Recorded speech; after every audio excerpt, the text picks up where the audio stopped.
Assalamualaikum warahmatullahi wabarakatuh. Perkenalkan, nama saya Herlinda Agustin.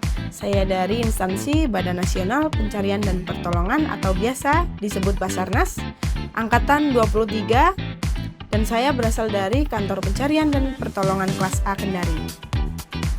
Baik, saya akan memulai monolognya bagaimana kesan saya satu hari pembelajaran ini ya.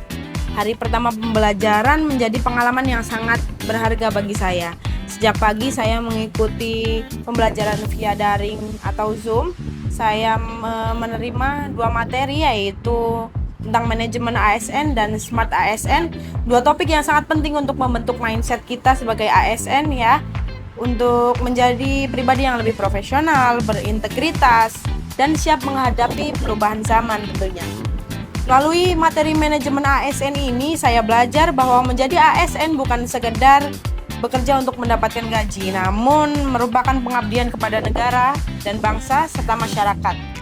ASN adalah bagian dari sistem pemerintahan yang harus dikelola dengan baik, karena keberhasilan organisasi sangat bergantung pada kualitas manusianya.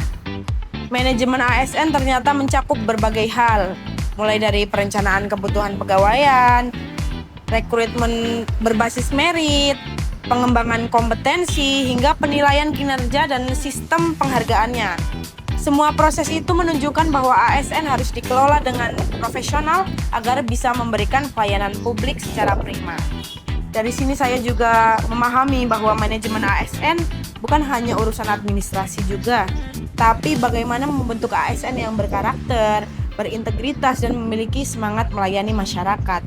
ASN tidak boleh bekerja sekedar menggugurkan kewajiban, tetapi harus memiliki visi dan misi yang selaras dengan tujuan organisasi, yaitu memberikan pelayanan terbaik kepada masyarakat. Kemudian pada sesi Smart ASN yang kedua nih, saya benar-benar tersadar bahwa tantangan yang dihadapi ASN ke depannya itu cukup berat dan semakin kompleks. Perkembangan teknologi digital, keterbukaan informasi, dan tuntutan masyarakat membuat ASN harus lebih cerdas, adaptif, dan inovatif. Jadi bagi saya pribadi, Smart ASN bukan hanya tentang kemampuan teknis ataupun digital saja, namun menyangkut dalam nilai-nilai moral dan sikap mental. Seorang Smart ASN harus mampu menyeimbangkan dan menyelaraskan kecerdasan intelektual, emosional, dan spiritual.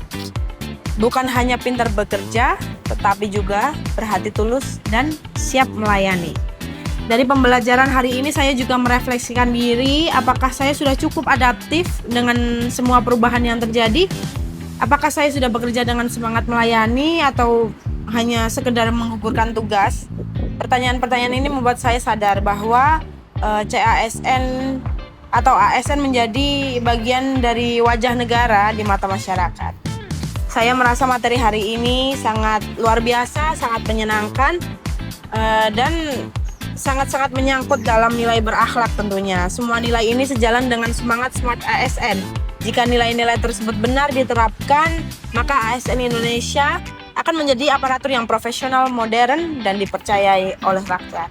Sebagai ASN yang masih baru, saya termotivasi untuk terus belajar, beradaptasi, dan mengembangkan kompetensi saya agar saya bisa memberikan manfaat kepada masyarakat secara nyata. Pembelajaran hari ini memberi saya pemahaman bahwa kunci utama dalam manajemen ASN adalah manusia itu sendiri. Dan untuk menjadi Smart ASN, kita harus mulai dari diri sendiri, belajar memahami peran, menguasai teknologi, bekerja dengan kolaborasi, dan beradaptasi dengan perkembangan zaman. Akhirnya saya menyimpulkan bahwa manajemen ASN dan Smart ASN ini bukan sekedar teori, tetapi arah perubahan besar untuk menciptakan aparatur sipil negara yang baik, berintegritas, dan berjiwa melayani. Sebagai ASN muda, saya merasa bangga menjadi bagian dari perjalanan ini. Terima kasih. Dari saya cukup. Wassalamualaikum warahmatullahi wabarakatuh. Basarnas, we are family. Profesional, modern, teruji. Afiknam Jagat Samagram.